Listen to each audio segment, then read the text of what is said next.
Welcome to our YouTube channel. First வீடியோலாம் பார்த்துருப்பீங்க. இது என்னுடைய செகண்ட் வீடியோ. இதில் பார்த்தீங்கன்னா, எதுக்காக இந்த சேனல் வந்து நான் ஸ்டார்ட் பண்ணியிருக்கேன் அப்படின்னு சொல்கிறதுக்காக தான் இந்த வீடியோ வந்து நான் மேக் பண்ணுறேன்.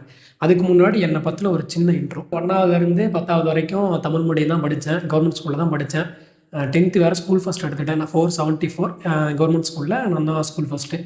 ரொம்ப பெருமையாக தான் இருக்குது. அதுக்கப்புறம் 11th 12th ப்ரைவேட் ஸ்கூலு. சரி, ஓகே, ஸ்கூல் ஃபஸ்ட் எடுத்ததுனால ப்ரைவேட் ஸ்கூலில் வந்து ஒரு கம்மியான ஃபீஸ்க்கு வந்து ஜாயின் பண்ணேன்.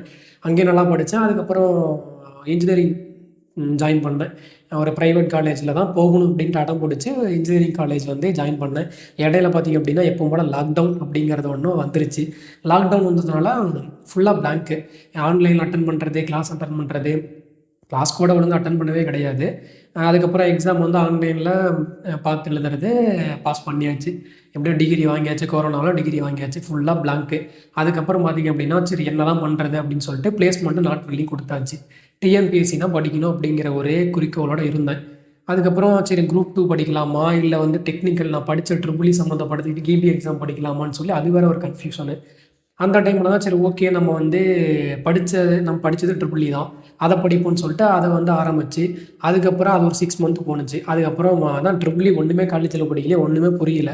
அதுக்கப்புறம் இடையில பார்த்திங்க அப்படின்னா சரி நம்ம குரூப் 2 படிக்கலான்னு சொல்லிட்டு குரூப் 2 படிக்க ஆரம்பித்தேன். சுரேஷ் அகாடமி தூத்துக்குடி போயிட்டு படிக்க ஆரம்பித்தேன். பட் அதுவும் செட் ஆகலை. ஸோ மறுபடியும் நம்ம டெக்னிக்கலே படிப்போம்னு சொல்லிட்டு மறுபடியும் வந்து படித்து ஸோ இப்போ தான் எக்ஸாம்லாம் முடிஞ்சிருக்கு. ஜனவரிலேயும் ஃபெப்ரவரிலேயும் ரிசல்ட் வரப்போகுது.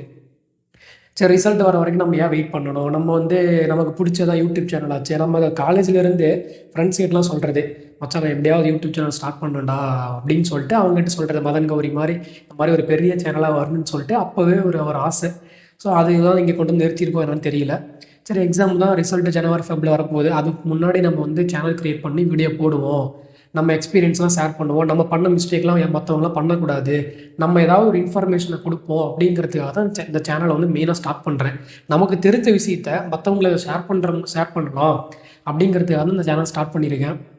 அது மட்டும் இல்லாமல் பார்த்தீங்க அப்படின்னா, நீங்கள் வந்து கண்டினியூஸாக ஃபஸ்ட்டு வீடியோ நல்லா வரவேற்பு இருந்துச்சு. நிறைய பேர் வந்து பார்த்துருந்தீங்க, கமெண்ட் பண்ணியிருந்தீங்க. ரொம்ப நன்றி. இனிமேல் வந்து பார்த்திங்க அப்படின்னா செல்ஃப் இம்ப்ரூவ்மெண்ட் சம்மந்தப்பட்ட வீடியோ எல்லாமே இருக்கும். கண்டினியூஸாக ஃபாலோ பண்ணுங்கள். ஏதோ ஒரு வீடியோ உங்களுக்கு வந்து கண்டிப்பாக யூஸ்ஃபுல்லாக இருக்கும். அதுக்கு இடையில் அந்த லாக்டவுன் பீரியடில் வந்து ஒன்று நடந்துச்சு. அப்போ தான் வந்து நான் இன்ஸ்டாகிராம் வந்து ஒரு பேஜ் க்ரியேட் பண்ணி ஆரம்பித்தேன். அது பார்த்திங்கன்னா 1,12,000 ஃபாலோயர்ஸ் வந்தாங்க. அடுத்த வீடியோ நான் என்ன சொல்ல போகிறேன் அப்படின்னா, அந்த 1,12,000 ஃபாலோயர்ஸ் மூலிமா நான் வந்து கொஞ்சம் மணி ஏர்ன் பண்ணேன். என்னுடைய காலேஜ் சேவிங்ஸ்லாம் அது யூஸ் ஆகுனுச்சு. அது எப்படி அந்த மணி நான் மேக் பண்ணேன், எப்படி மணி ஏர்ன் பண்ணேன் அப்படிங்கிறத அடுத்த வீடியோவில் வந்து கொஞ்சம் டீட்டெயிலாக சொல்கிறேன்.